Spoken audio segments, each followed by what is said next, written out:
Orang-orang Lemurian pun dulu sudah diserang oleh musuh-musuhnya. Jadi keturunannya itu kaum Atlannya itu kan dulu dia membantu kaum Lemurian untuk umat juga.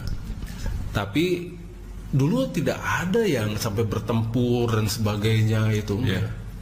Tapi seorang raja yang bernama Balamin, ada seorang raja bernama Balamin punya istri namanya Etnam. Nah, Etnam ini yang mempengaruhi Balamin agar dia itu, gimana sih Akang katanya, kenapa begini-begini aja, kenapa mau saja diperintah oleh kaummu, kan gampang nyebutmu daripada Lemuria itu lebih gampang mu kan? Kenapa maunya diperintah-perintah mereka, kan Akang bisa ini katanya, bisa memisahkan mereka mah baik-baik, akan protes kalau Akang kabur juga katanya gitu. Coba sendiri dong, masa diperbudak begini saja sih Akang teh gimana? Sabar aja ya, Cina ya. Kita nanti biarkan kan mereka ini yang orang tua kita katanya. Si Akang mah gitu. Nah terus hari kedua, ya nggak ada masalah. Masuk ke dalam pikiran yang namanya Etnam ini. Tadinya Balamin itu tidak berpikir seperti itu. Balamin beradab dan dia tahu tugasnya dan dia tahu diri. Tapi Etnam ini mulai dia sedikit ini membisiki ke Balamin itu, ini loh Kang, jangan begitu dong, ini bisa berubah. Nah begitu dia mulai terpengaruh sedikit demi sedikit, ayolah kita pindah aja dulu Kang, kita cari yang namanya pulau lah.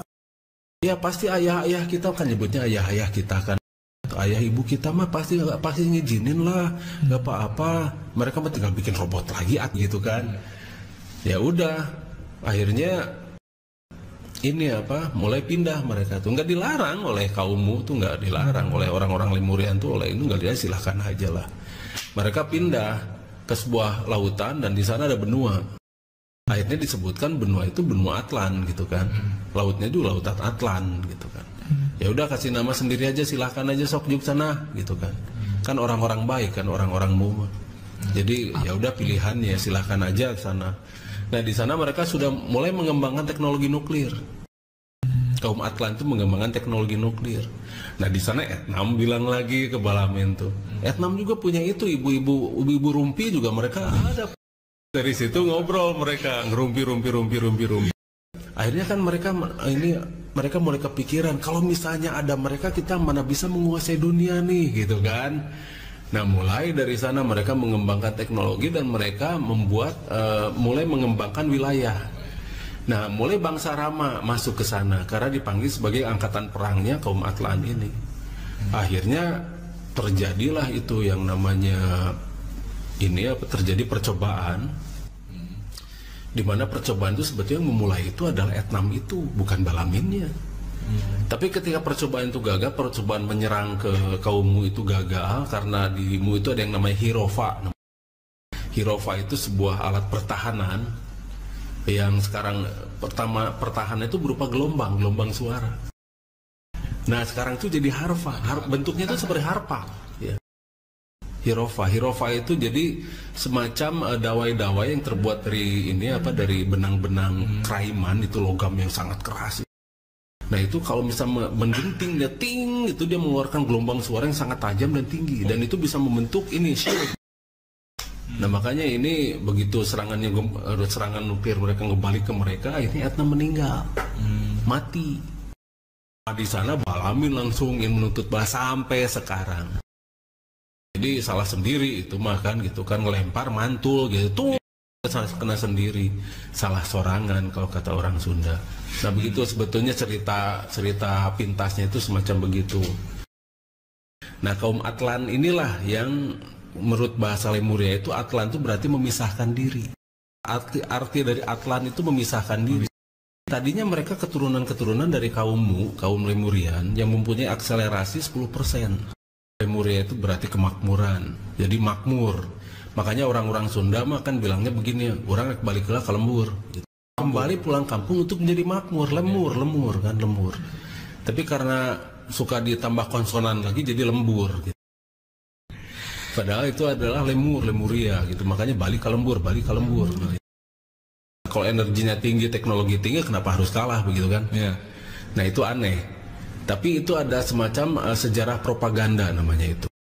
Jadi sejarah-sejarah propaganda yang seharusnya kita kaji ulang. Nah mereka itu sudah berpindah.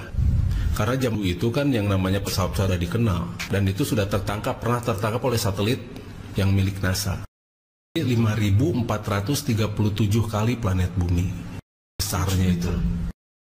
Nah sebetulnya bangsa Lemuria itu sendiri itu sebuah bangsa yang memiliki akselerasi sel tubuh itu 40%. Bangsa Lemuria itu 40%. Makanya cerita Lemuria ini menyebar dalam bentuk seorang superhero yang bernama Man of Steel, yang bernama Kal-El atau Clark Kent. Nah satu kemampuan dari seorang Lemuria itu seperti itu, yaitu diceritakan tentang Krypton kan. Itu sebetulnya di planet Lemuria itu seperti itu. Jadi ketika kita melihat cerita tentang Lemuria, itu seorang Lemuria itu karena kemampuannya 40% itu minimal kemampuannya seperti Man of Steel itu. Terbang itu tidak sulit, karena terbang itu caranya itu adalah memutarkan energi tubuh berlawanan dengan arah jarum jam. Dan kemudian tenaga besar seperti itu, tenaga yang sangat dahsyat. Bagaimana hembusan, bagaimana X-ray vision, bagaimana itu tenaga bisa sebesar itu, sebetulnya itu wajar untuk orang-orang Lemurian, itu biasa-biasa aja. Nah terus planet Lemurian sendiri itu digambarkan sebagai Krypton kan di sana tuh oleh Jerry Siegel dan Joe Shuster. Dan justru awal pertama kali ini ada pemelintiran cerita. Jerry Siegel dan Joe Shuster sendiri mendapat yang namanya informasi itu dari seseorang yang botak, yang di sana itu diterjemahkan sebagai Lex Luthor. Makanya dulu di komik Superman pertama itu botak dan jahat, tapi nggak laku kan komiknya. Akhirnya diganti jadi gambaran Lemurian yang sesungguhnya, karena orang-orang di sana itu kan memang baik-baik. Mereka mampu berkorban untuk orang lain dan mereka tidak mementingkan dirinya sendiri. Urusan pribadinya itu nomor 16. Yang penting urusan ini dulu, umatnya dulu. Terus mereka itu menolong siapapun, mereka bisa terbang, mereka itu yang lebih kena ke blueprint orang-orang sekarang. Makanya Superman yang ganteng itu kan, jadi dia bisa melakukan banyak hal. Nah itu akhirnya ngelaku karena itu yang kena print. Jahatnya itu akhirnya si Lex Luthor itu yang botak dan jahat itu akhirnya jadi lawannya, lawan abadinya Superman. Dia orang biasa tapi punya kejeniusan yang luar biasa. Dan Superman pun karena kebaikannya, bukan karena dia bodoh, tapi karena kebaikannya itu makanya dia sering mengalah. Orang-orang Lemurian pun dulu sudah diserang oleh musuh-musuhnya. Ada penganut-penganut ilmu hitam, termasuk ada salah satu ininya yang Mr. B-nya yaitu. Jadi dia memang punya kebiasaan suka mengambil bayi-bayi yang baru lahir untuk disedot otaknya. Ada penganut ilmu hitam yang memang dia suka mengambil bayi semacam begitu. Ya jadi semacam begitu. Jadi si orang tuanya itu begitu membuka pintu, itu sebetulnya kejadiannya lama itu tuh.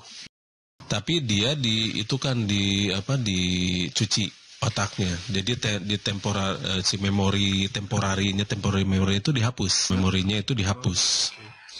jadi seperti Man in Black ya. Jadi dia membuka pintu, sebetulnya dia bicara dan sebagainya, itu kejadiannya lama gitu kan, buka pintunya saja dan dia masih di posisi berdiri misalnya begitu, tapi si itunya diambil si bayinya itu. Nah kalau yang 1,5 bulan bisa saja itu keguguran, atau misalnya janinnya itu tidak jadi dan sebagainya gitu kan. Tapi ini masalahnya yang 9 bulan, ini sering juga kejadian seperti itu. Ada penganut-penganut ilmu hitam, termasuk ada salah satu ininya yang Mr. B-nya yaitu. Jadi dia memang punya kebiasaan suka mengambil bayi-bayi yang baru lahir untuk disedot otaknya. Itu adalah untuk akselerator sel mitokondria manusia. Jadi si sel itu akan bisa menjadi berakselerasi dan akibatnya orang itu bisa menjadi terus awet muda begitu.